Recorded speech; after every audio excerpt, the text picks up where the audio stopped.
महिलाएं खड़ी हैं। इन महिलाओं की मांग पर मुख्यमंत्री जी ने बिहार में शराबबंदी लागू किया। आज बहुत अखबार वाले लोग, मीडिया वाले लोग, बहुत लोग मुख्यमंत्री के खिलाफ है। काय खिलाफ है? इसलिए कि दारू पीने के लिए नहीं मिल रहा। जब नाश मनुष्य पर छाता है, पहले ही विवेक मर जाता है।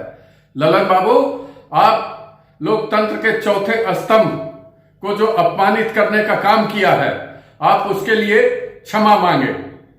आपने अपने संबोधन में जो मीडिया कर्मियों के लिए कहा कि मीडिया कर्मियों को शराब नहीं मिलती है, इसलिए नीतीश जी के खिलाफ वो लिखते हैं और बोलते हैं।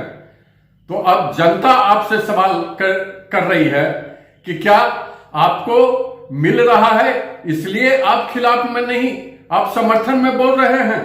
इसका तो जवाब आपको जनता को देना ही होगा। जब नाश मनुष्य पर छाता है, पहले ही विवेक मर जाता है। ललन बाबू, आप लोकतंत्र के चौथे स्तंभ को जो अपमानित करने का काम किया है, आप उसके लिए क्षमा मांगे। आपने अपने संबोधन में जो मीडिया कर्मियों के लिए कहा कि मीडिया कर्मियों को शराब नहीं मिलती है, इसलिए नीतीश जी के खिलाफ वो लिखते हैं और बोलते हैं। तो अब जनता आपसे सवाल कर रही है कि क्या आपको मिल रहा है, इसलिए आप खिलाफ में नहीं, आप समर्थन में बोल रहे हैं? इसका तो जवाब आपको जनता को देना है। जब नाश मनुष्य पर छाता है, पहले ही विवेक मर जाता है।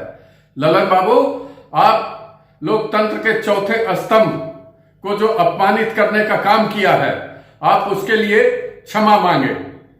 आपने अपने संबोधन में जो मीडिया कर्मियों के लिए कहा कि मीडिया कर्मियों को शराब नहीं मिलती है, इसलिए नीतीश जी के खिलाफ वो लिखते हैं और बोलते हैं।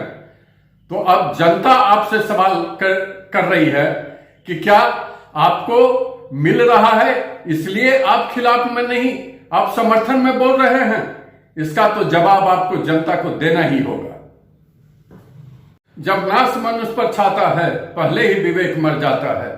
ललन बाबू, आप लोकतंत्र के चौथे स्तंभ को जो अपमानित करने का काम किया है, आप उसके लिए क्षमा मांगे। आपने अपने संबोधन में जो मीडिया कर्मियों के लिए कहा कि मीडिया कर्मियों को शराब नहीं मिलती है, इसलिए नीतीश जी के खिलाफ वो लिखते हैं और बोलते हैं। तो अब जनता आपसे सवाल कर रही है कि क्या आपको मिल रहा है, इसलिए आप खिलाफ में नहीं, आप समर्थन में बोल रहे हैं? इसका तो जवाब आपको जनता को देना है। जब नाश मनुष्य पर छाता है, पहले ही विवेक मर जाता है।